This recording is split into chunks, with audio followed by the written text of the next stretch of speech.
Good morning, good afternoon, or good evening, depending on where you are in the world. Welcome to this learning experience brought to you by DigiCert. My name is Cody, and welcome back to Techstrong Learning.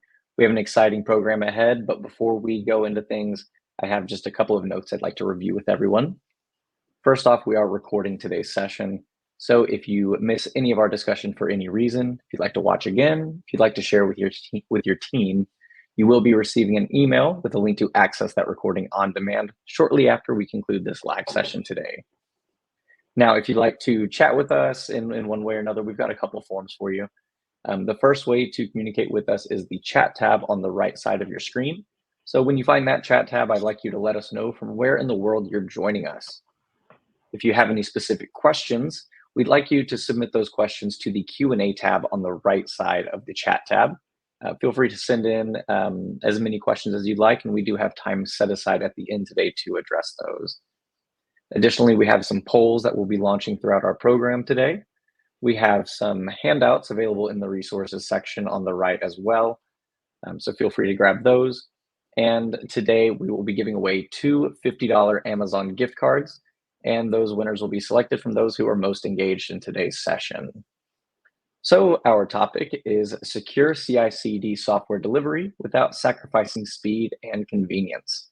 And I'm joined today by Eddie Glynn, Senior Manager of Software Trust at DigiCert, and Dave Roach, Senior Product Manager at DigiCert. So Eddie and Dave, thank you both so much for joining us today on Techstrong Learning. Eddie, do you want to dive us into things? Yeah, thanks a lot, Cody, and welcome everyone. I'm really excited to be here. We've got some exciting topics that we want to talk about today.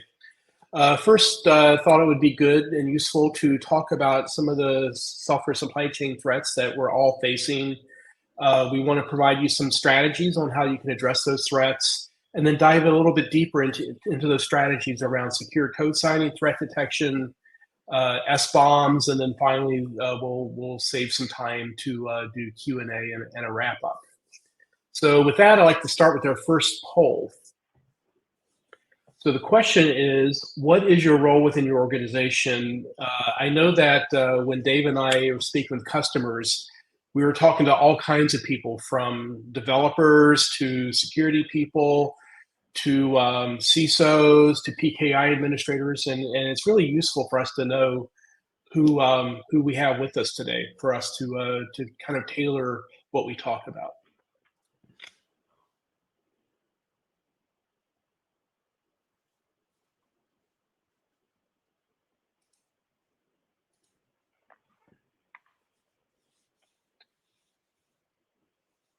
Interesting. So this is about what I was expecting. We have a lot of DevOps engineers, a lot of product software developers.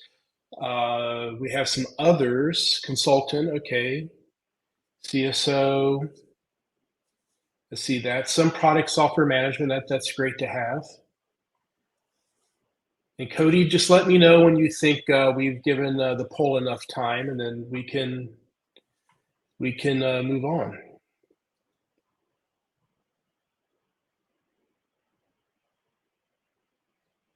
So one of the things, Dave, I'm sure you've seen this. I definitely have seen it, and that is very frequently we've got people from two sides of the house, right? We've got security. I mean, we've got the security team. They might be product security. They might be part of the enterprise security team, maybe enterprise architects. And then we've got the development side. And with product security, sometimes it falls in between the cracks as to who's really responsible. So it's good to see that we have so many developers here. Absolutely. Like at the end of the day, whether you're in security or in development, you're striving towards the same goal for your company, and you want to get product out the door, but you want to make sure it's safe and not going to damage your reputation. Great.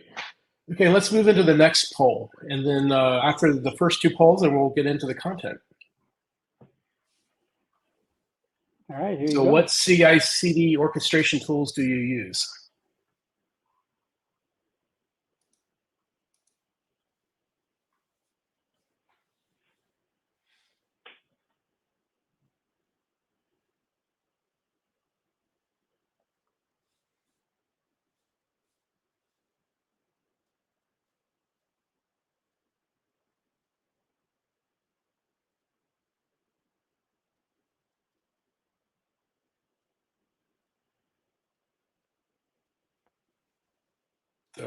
We use several of these does not surprise me at all, and I think that's.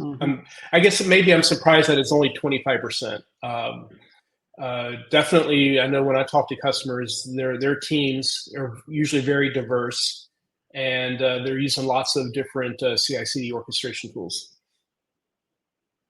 Yeah, a lot of people using GitLab as well.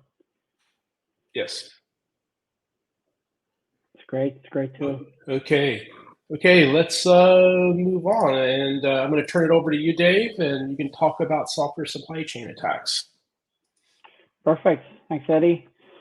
Yeah, and I think, everybody out there who's working in software space or has a security requirement around delivering software products, whether that's onto devices or to software in the cloud or as software as a service, is keeping tabs on what's happening out there. And there's been a trend recently where you'll see a move away from a very niche attack on how to compromise software to a much broader plane of risk associated with the software supply chain.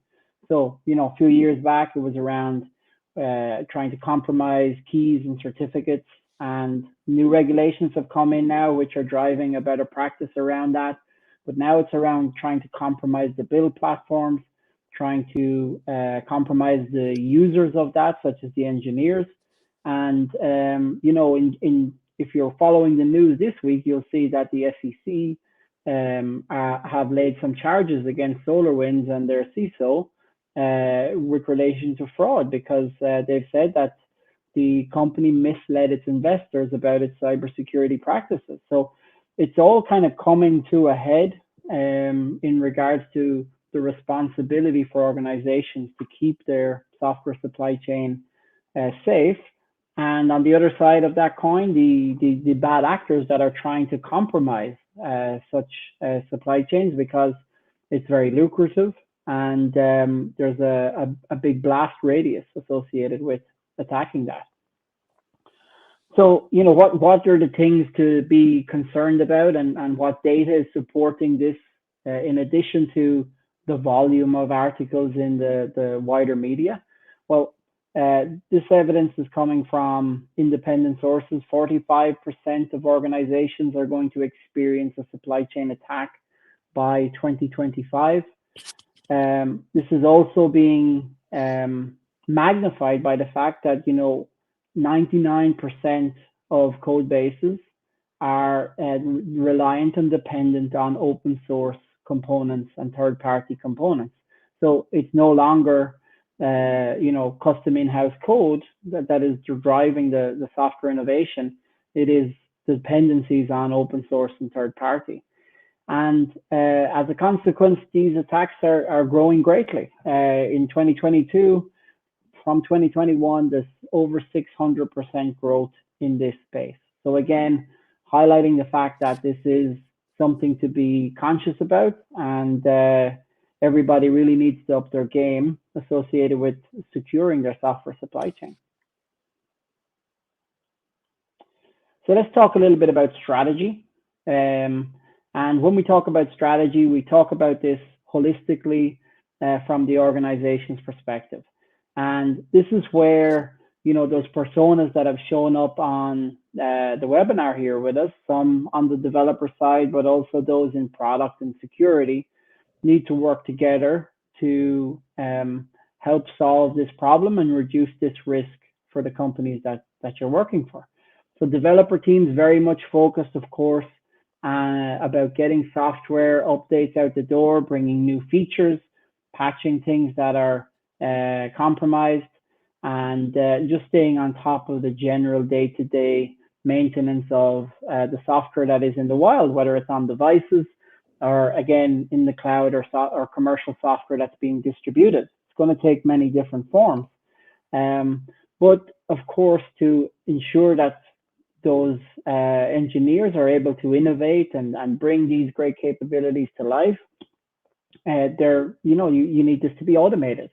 You need to be able to do it quickly. You need to use your current tools. right? The tools that we spoke about there in that second poll, whether it's GitLab, GitHub, Jenkins, whatever those tools are, that's all about tying in the automation story and making it convenient and easy, right? We don't want to change the role of the developer or the DevOps engineer. We don't want to overburden those guys with the requirement to be the security gatekeeper there, right?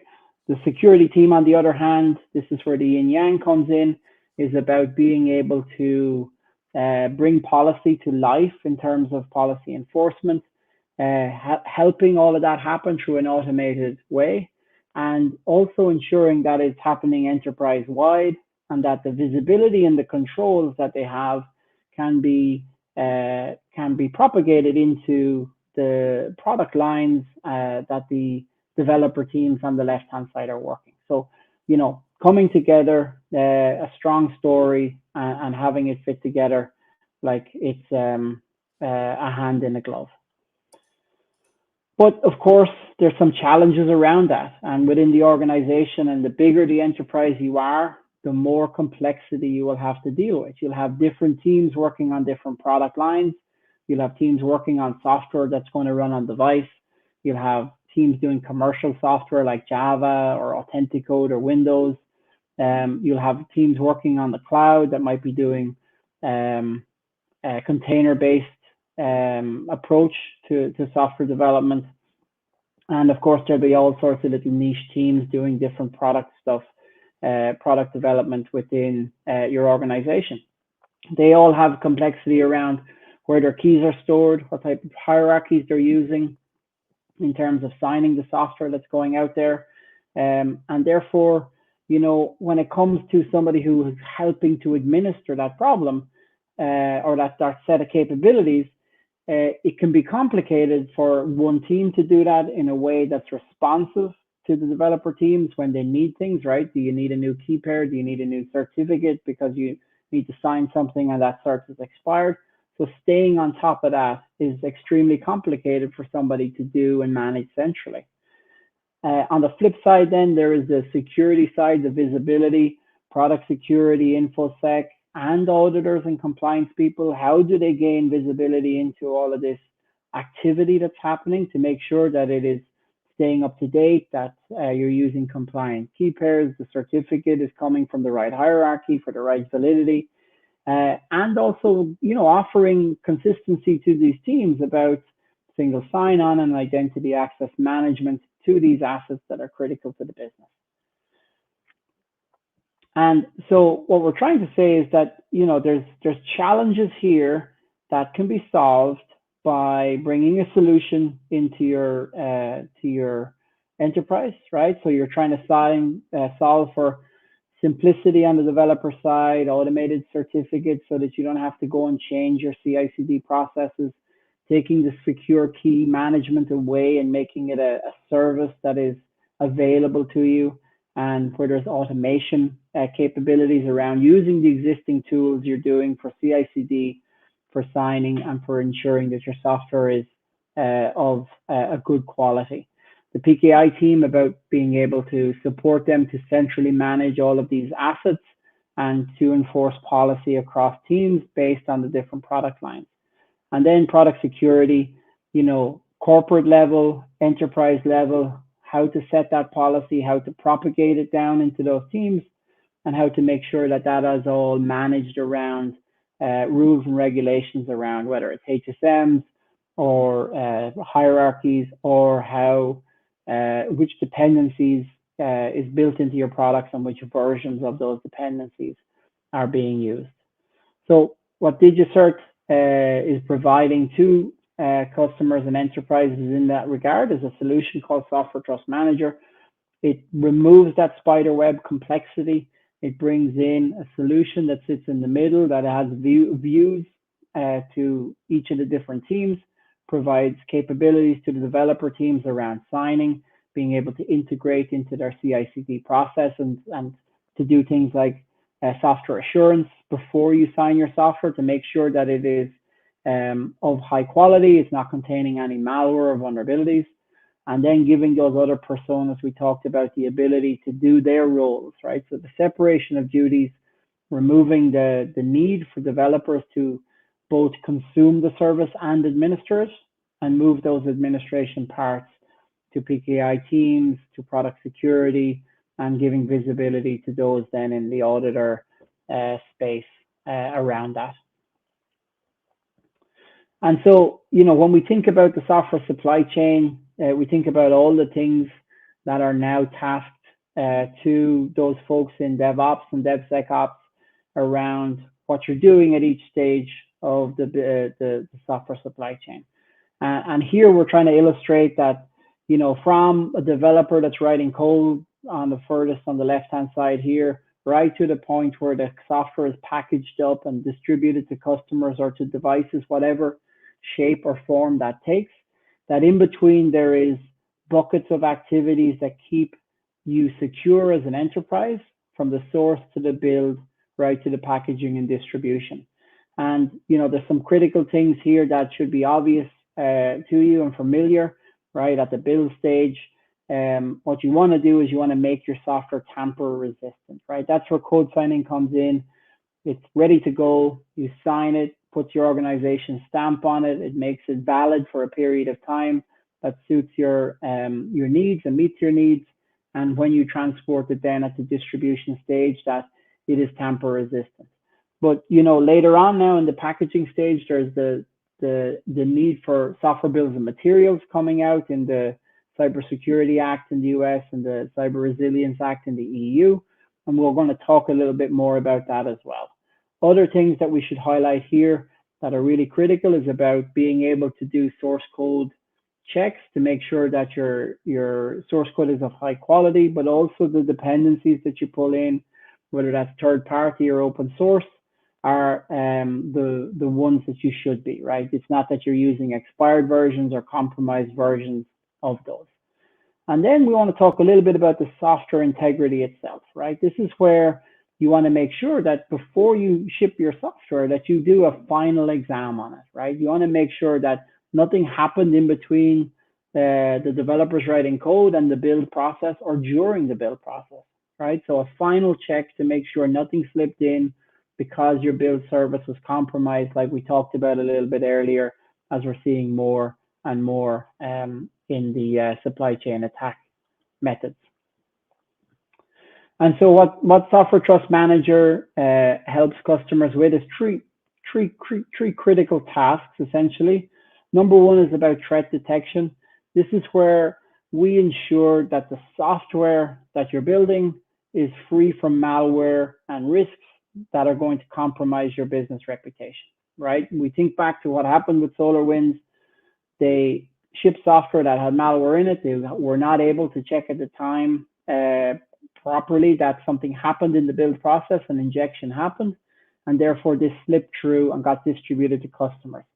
It's a long time ago now, but still, this is the type of thing that organizations are still trying to avoid.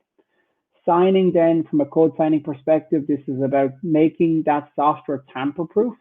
So if you've already made sure that it's free from threats and vulnerabilities, now make sure it's tamper-proof, right? That means that you transfer it from one party to another or onto a device. You verify that the signature hasn't been broken.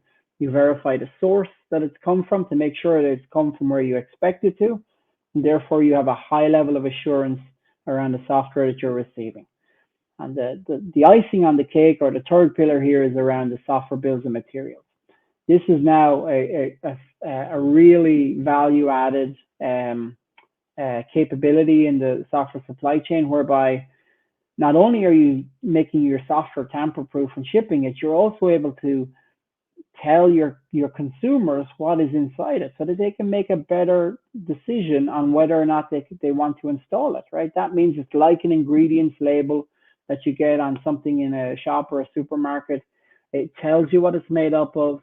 It tells you the versions of the open source libraries and third-party components. It tells you if there's anything in there that has changed since the software was first assessed and signed and now it's being distributed, because that might have happened 2 months ago, and since then something might now be being actively exploited 2 months down the line. So being able to assess that in a point in the future is a really useful tool to support you to make better decisions around installation of software and distribution.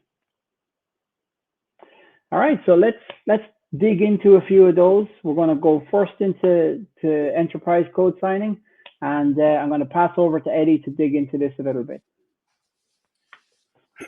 Great, thanks, Dave. And before we move on to the code signing, I'd like to do another poll question. Who manages your code signing infrastructure, including code signing certificate requests and renewals?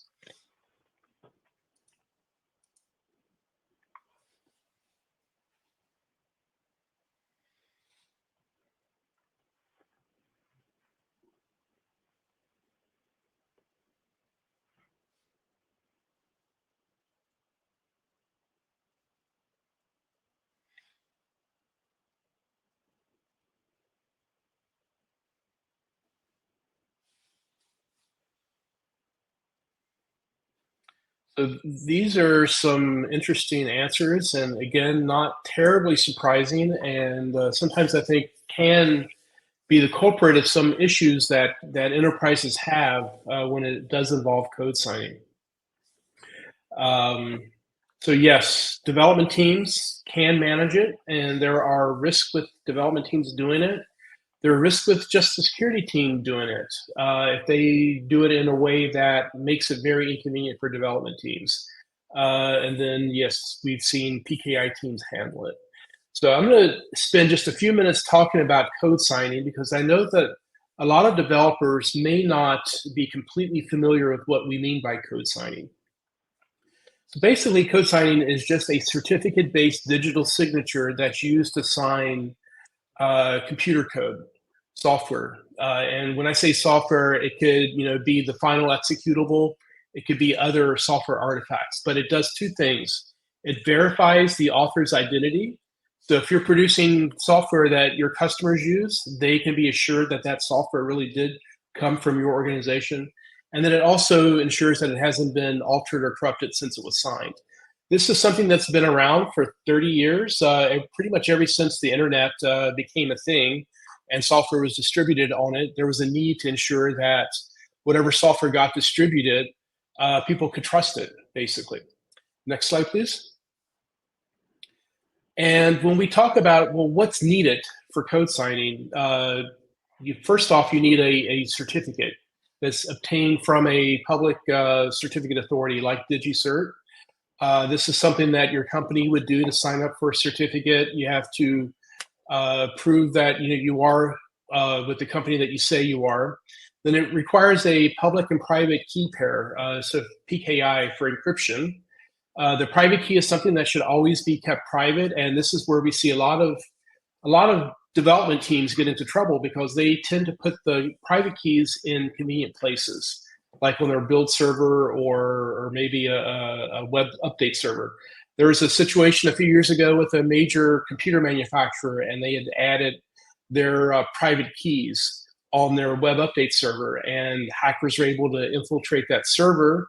They found the private code signing keys, and what did? They added malware to the updates, re-signed it with the valid key. Those got pushed out to all of that company's customers, and their computers got infected with malware. So it's really urgent and important to ensure that private keys are secured and not accessible in an easy way. And in fact, this CAB forum earlier this year made it a requirement that companies like DigiCert can't even issue private keys if they aren't stored in a FIPS 142 compliant devices. And then, I mentioned this just a minute ago. Best practice is not only to sign the final software executable, but to sign the artifacts as you go along. And this is something that happened with SolarWinds and some other software supply chain attacks, and that is artifacts gets changed, by bad actors during the process. And if those are signed throughout the process, it makes it much harder for a bad actor to come in and modify a build script, a recipe, a container image, whatever software is needed to to support your particular software product. Next slide. And then another aspect where, obviously making sure those keys are securely stored is to put policy around who is able to access those keys and when can they access them. And this is really where your security team can really offer a lot of benefit to help come up with best practices to minimize the risk of a software supply chain attack that leverages your code signing infrastructure. But they can set up a policy to where keys can only be accessed by particular people during particular times of days on a particular machine. So if there's a request to use a key, a private code signing key, that happens at like 2 a.m., that would be blocked. Presumably that the request to use that key was coming from a bad actor. And it's also important to be able to map this to your teams. So if you have a team that's developing firmware and you have another team that is developing a Windows application, another team that's developing cloud-based, cloud-native-based application, those teams should not have access to all of the code signing certificates and keys that your organization manages. They should only have access to the ones that they need for their particular job. So this is an aspect where it's really important to break down the activity of signing your code to the activity of who's going to create that policy that determines when those keys can be used for code signing to occur. And this leads us to segregation of duties. And it's really best practice to separate this out. So you have your and we saw this some with the poll just a few minutes ago. PKI administrators, they're handling the nitty gritty of managing the certificates. That if they expire, they get a renewal, they get a certificate issued. You have DevOps engineers who are using the keys only to sign code. And that's part of their CI/CD build pipeline and automation. You have an InfoSec lead that's responsible for establishing the policy.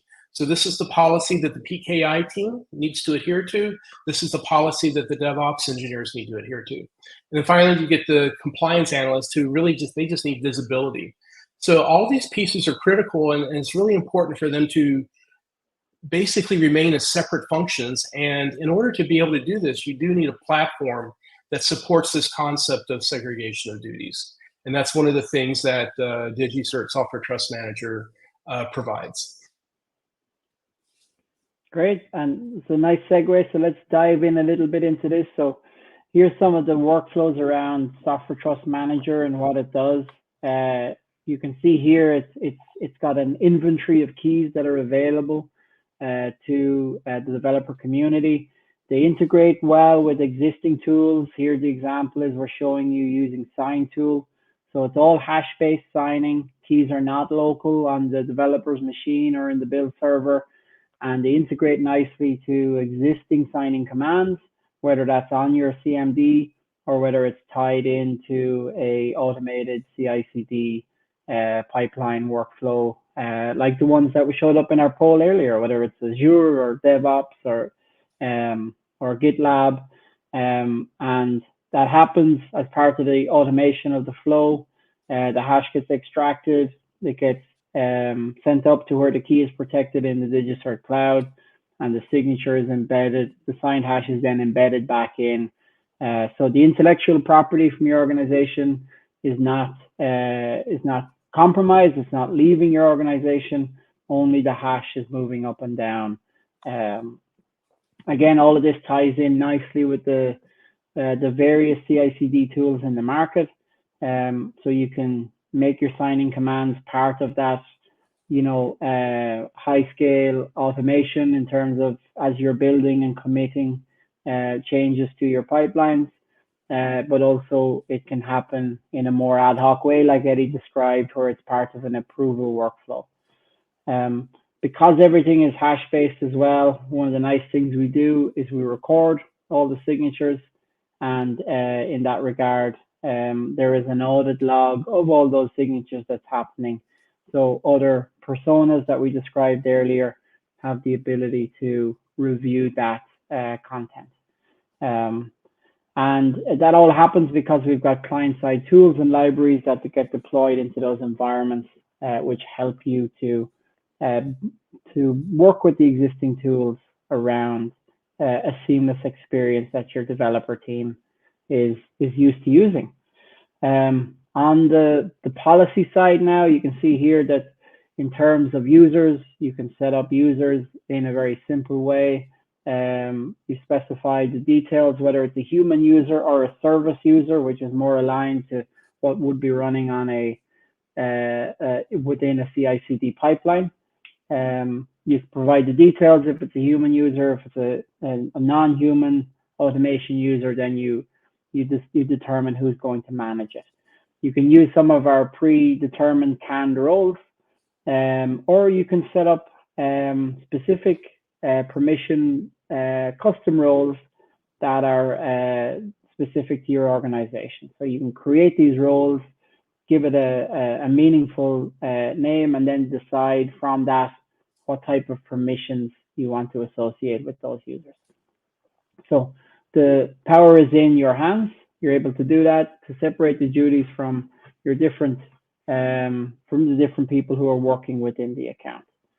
In terms of policy enforcement and then policy automation, where because it's a centralized solution, we can help to remove the different requirements that can be done at an account-wide level or can be done at a team-based level.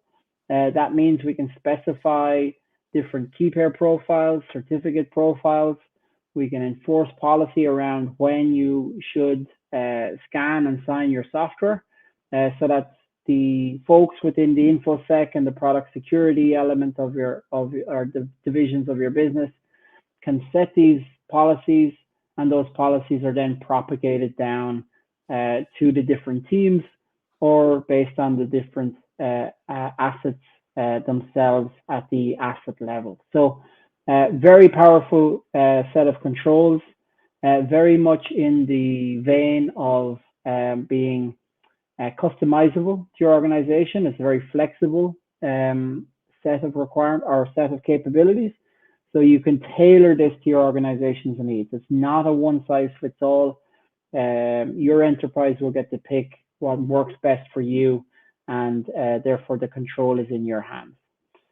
So with that, let's move on now a little bit to saying, to looking into how we can help with threats and malware detection within the software ahead of providing that digital signature. So again, we've got a poll question here, and with regards to ensuring that the software that you're building is free from malware and vulnerability, we'd like to ask you what, if any, tools you're using within your organization to assess the quality of your software before you sign and distribute it. So is it a software composition analysis tool? Are you doing some dynamic application testing? Are you able to do any static binary analysis on the compiled software itself? A combination of these, or none of the above? So let's hear what everybody's doing.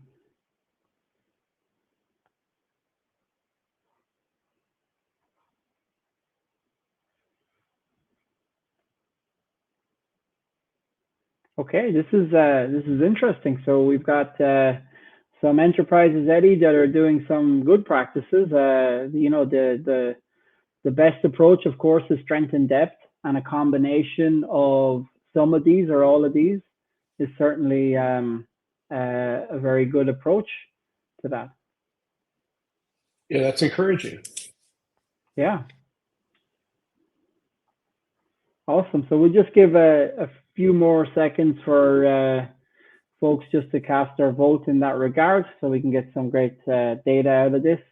But certainly, we've seen it with our customers. Being able to detect if there's issues with the software is really critical to protecting your business reputation. All right, so let's look at where in the software supply chain the ability is for threat and vulnerability and malware detection. So of course, a very common way of doing this is at the source code level. This is where your software composition analysis and your static analysis has the best bang for its buck. It's looking into that source code.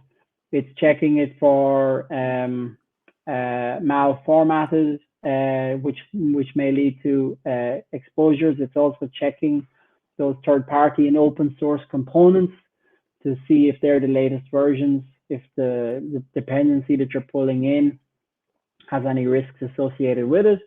And often the good software composition analysis tools will recommend what version of the library you need to update to if you're not using a version that is deemed to be safe. Of course, that can happen ongoingly throughout the commit and the software development process, where the engineers are writing the code and making new commits to the repo. But it's also good to do that in the build process itself, right? We want to ensure build integrity. So doing another software composition check prior to compiling the software is also good as a kind of a last static check before the build process kicks off. Then when we're post build, right? So not necessarily before packaging, but during the build process, after you've built your artifact, whether it's an executable, a jar, a container, an app, whatever that is, trying to do static binary analysis on the compiled software to make sure that we're preventing from that SolarWinds type scenario where an injection happened into the compromised build system. So it's not that your developers did anything wrong or that you were able to prevent something happening at the source code level, but this is whether or not that supply chain build process itself is compromised. So there's multiple stages across the supply chain whereby checking for threats and vulnerabilities will add value, and doing it in one place and using one tool is not the best practice approach that we'd recommend. Okay, so let's do a little bit of comparison around two solutions, and these are both technology partners of DigiCert, and we integrate with these within Software Trust Manager. So software composition analysis, we integrate with FOSSA. From a static binary analysis perspective, we have a partnership and an integration with Reversing Labs. So how do we compare and contrast these, and is there a better or is there a best approach? So SCA, as we talked about, this is about looking at the source code level, right, into your repository. It comprehensively looks across that. FOSSA specifically focuses in on all the open source components around those libraries that are being pulled in, because of course 99% of software now includes some forms of open source. So what does this do well, right? This is about checking the dependencies, if there's any licensing issues associated with those, if there's better versions available that's going to make things safer for you as an organization. And it just builds that dependency library for you, so you know what your software is composed of, because developers will come and go from your organization, and there is probably nobody in there that understands every line of code because of the way that software teams are working across a very complicated software project. In terms of limitations of software composition analysis, it may not detect, or it hasn't the capabilities to detect threats in a compiled binary, right? It's earlier in the process, earlier in the supply chain. So it's not going to be able to identify an injection into a container or an executable or a jar that's happened during the build process. It also doesn't look at in great detail at custom code that your engineers are writing. So there is the requirement there for looking at another capability to assess that. In terms of static binary analysis, this is where we go a bit later in the supply chain process. We look at the compiled final binary.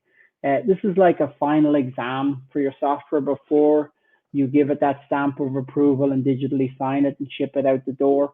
It gives you the ability to look at what the software is made up of, as well as the third party and open source and custom code pieces that are contributing to how that software operates and behaves.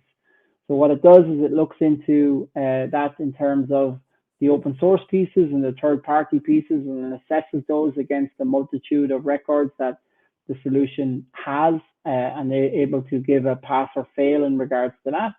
But it also looks at behaviors in terms of how the software is constructed to see if there's any unusual types of posture happening in the software that may be indicative of some form of vulnerability or malware being included. So again, if there's a limitation of this, it doesn't look at it at the source code level. It's later in the process. So from our perspective, these are both awesome types of assessment technologies.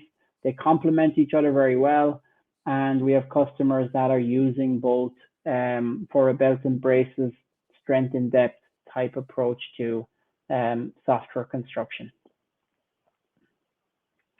Okay, so with that, what we're going to show you now is how these two solutions work with our enterprise code signing workflows within Software Trust Manager. We've built these to tightly couple them together in a release workflow. So what you're able to do here is you're able to assess either with one or both of these providers.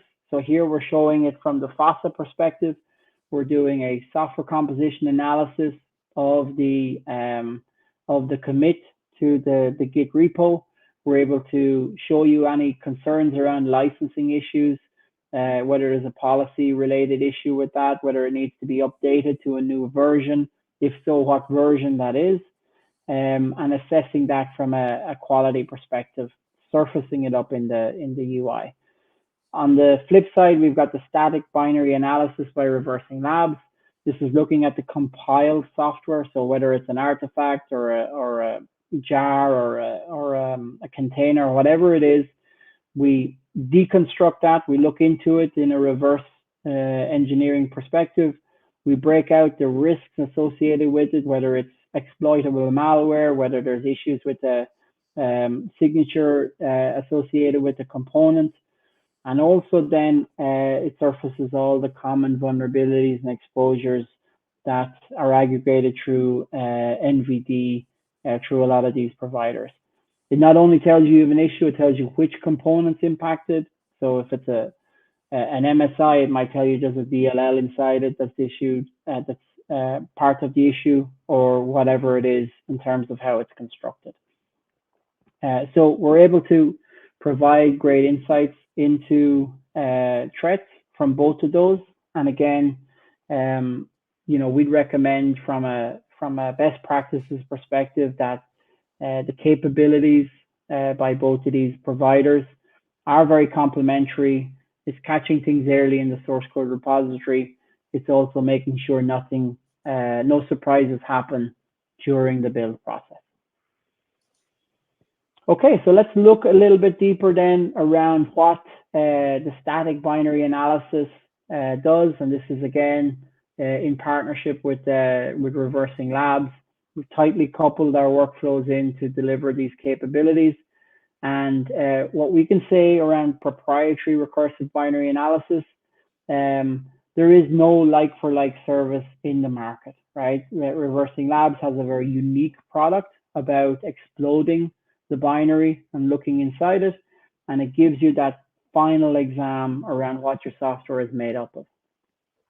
From the perspective of analyzing the largest complex files of speed, the process is very efficient, right? So if it takes you 3 minutes to build your container, the Reversing Labs static binary analysis is going to take around the same time to deconstruct it and to understand what it's made of. So it's very efficient in that regard. It's not going to exceedingly make your CI/CD process exceedingly long. In terms of, why it is an excellent product, it's got the world's largest private repository to lean upon. So it's aggregating from 40 plus scanners.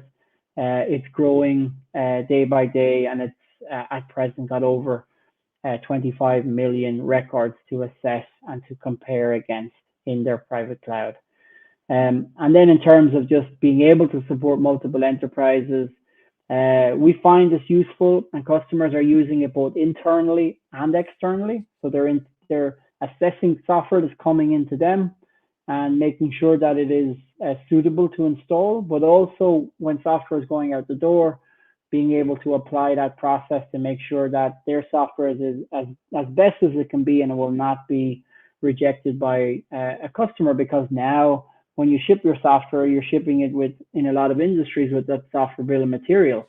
So you better be sure that what your software is made up of is high quality and is not going to be interpreted by a customer or partner who's going to consume it as being risky for them to deploy. So there's that onus now on the organization producing the software to make sure it's as best as it can be. All right, so let's dig a little bit now into software bills and materials. Eddie, tell us why this is important. All right, thanks, Dave. So for those of you that might not be familiar with what a software bill of material is, it's basically like an ingredient list that you would find on a package of food. It lets everyone know what's in your software, where it came from, its version, things like that. And basically, it's a way to help consumers of that software qualify if this software should be something that they want to install or use. And there have been several things that have happened within governments recently, both in the US and Europe, that's requiring for software developers, software development organizations to build software bills and materials for their customers. But the thing that I wanted to focus on today is how can you use software bills and materials as a developer, and how can you better improve your security of the software that you're developing. So Dave, let's move to the next slide, please. So I think that the key thing to think about is that you just don't build a software bill of materials one time and forget about it. It's really should be part of your build process. As you are doing the compiles and the scans, and naturally you should include building a software bill of materials. One of the things that you can use this for is look for vulnerabilities, for vulnerable or targeted versions of libraries and components. You can look at the dependencies. You may have a developer that brought in an open source package that seemed like it was fine, but it actually had dependencies on 2 or 3 other packages, and some of them may not be desirable for your application. And then the other thing that's really important is using the software bill of materials to determine if you might have outdated or missing mandated software patches. So again, software bill of materials are very helpful here. You can look for outdated components. We've all experienced software that might be older than we'd like because we're using legacy software. Same can be said for some open source components. But a software bill of materials can help with that. And then you can take proactive defensive measures to help support your threat and incident response teams. And they can use the way your software is structured to better do their job. So these are all 3 very different reasons for why it's important and useful for you to generate software builds and materials along as part of your software build lifecycle. And then back to you, Dave. Yeah, perfect. And so, what we're doing with Software Trust Manager here, and we're helping enterprises to do, is to pull all these things together and to make it part of a workflow. So, earlier on, we showed some of the capabilities around code signing. We talked about threat detection to make sure that your software is being assessed before you get to the code signing stage. And then also making sure that SBOMs are part of that generation process because you want to make sure that when you're shipping software, it's got a matching SBOM that tells you what that version of the software contains. So what we've done at DigiCert is we've pulled all those in together in terms of an automated process whereby it can be tightly coupled to make sure you're not going to sign something where you've already assessed it and detected that there is vulnerabilities or threats. That's not something we want to do, and to make that, you know, a policy that is enforceable, but also a policy that can be automated. So let's take a look at how that works in Software Trust Manager. Here you'll see in the account settings, our administrators are able to come in here and enforce that threat detections, and then signing is part of a workflow process, right? So if there is an assessment done on the software, whether it's the SCA from the likes of a FOSSA, or it is a binary composition analysis or static analysis of the binary from Reversing Labs, that during the build process, there is a prevention method in there then that our decision-making process that says, should this software be signed or not in terms of distribution. So the happy path is you assess the software, check it for vulnerabilities. You've done that against the source code repository with the FOSSA integration. You do it with the static binary analysis with Reversing Labs. That's happy path. It all looks good. The signing is then permitted, and that binary is approved and can be distributed with the SBOM itself. On the not so happy path, during the automation, again in the CI/CD, it's going to check if something is detected, an exploitable vulnerability, there's a failure detected, then this is going to prevent the signature from happening, because you don't want to sign software and put your name to it if it's going to cause a reputational issue with the software that you're releasing. So that's how we're doing it for customers in Software Trust Manager. Again, it's about the enforcement of those policies without the onus and the burden being put onto the developers, because these can all be scripted and automated in the CI/CD, and therefore it is about the automation of policy during the CI/CD, which may not be achieved if you're doing it in isolation with different vendors and different point solutions. So again, just to summarize about our offering and what it can do to try and combat against software supply chain attacks. We have the three pillars of the service which work closely together, and that is around making sure on the threat detection side that your software is free from risk, vulnerability, malware, against the assessment that you've done, and you've been able to analyze that and make a decision on it. We're then making sure that it's tamper resistant by using code signing as a best practice. It puts your organization stamp on it. It allows your customers and your devices to identify where that software came from. And it also assures that it wasn't tampered in transit by the signature getting broken. So it's intact. And again, the assurance around the threat detection is ensuring that the software is high quality. And then the final piece is the software bill of materials, like Eddie said, showing the snapshot in time that this software, when it was produced, it contains all of these things. You can make a decision about installation at the time by assessing what's in it and by doing machine readable assessment of those components, so organizations can decide whether or not this goes into production and into deployment.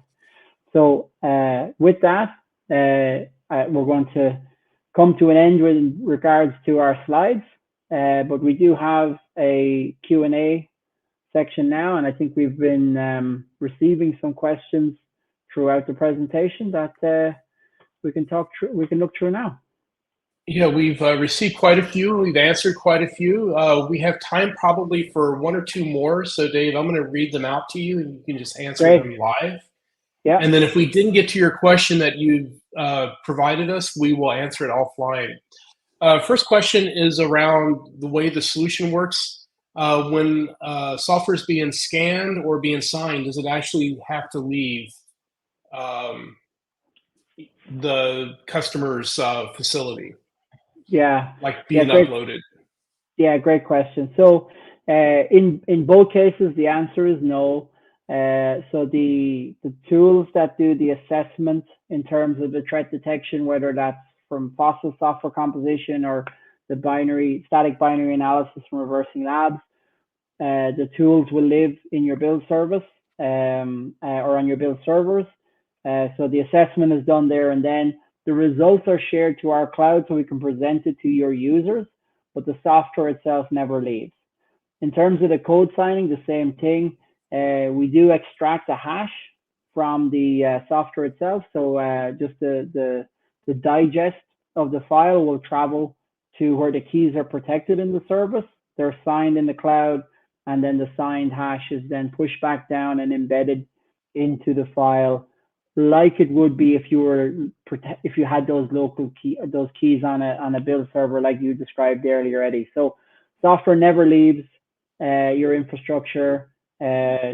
Totally remains sovereign within the bounds of your organization.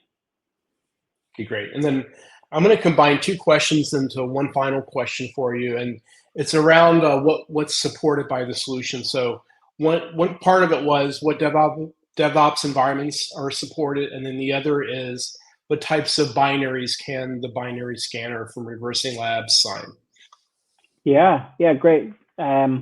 So in terms of the tools within the DigiCert Software Trust can integrate with, we've a broad range of CI/CD tools that we're integrated with. We have plugins in the marketplaces for some of the more popular ones. So Azure DevOps, GitHub Actions, Jenkins Marketplace, and also we're building out some more. We also have written a far more extensive list of script integrations that will work with GitLab, with Oracle's DevOps OCI tool, also Maven, Gradle, and a few others.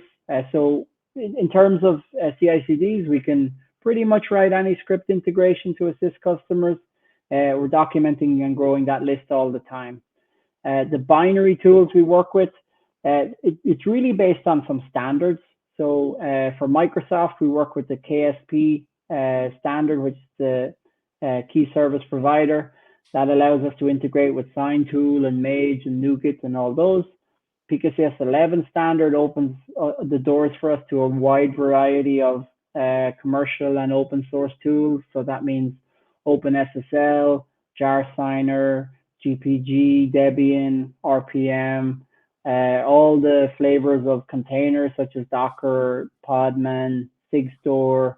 So a really, really broad variety.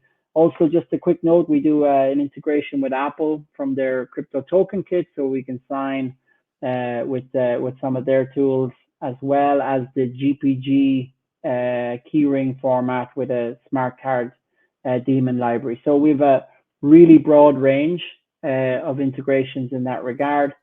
What was the second part of that question, Eddie? I think you've got it, and we're out of time now, Dave.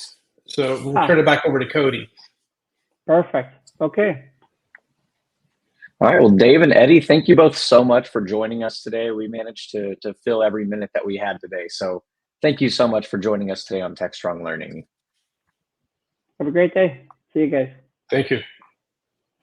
So just a couple of things for our audience. Just a reminder that today's session was recorded.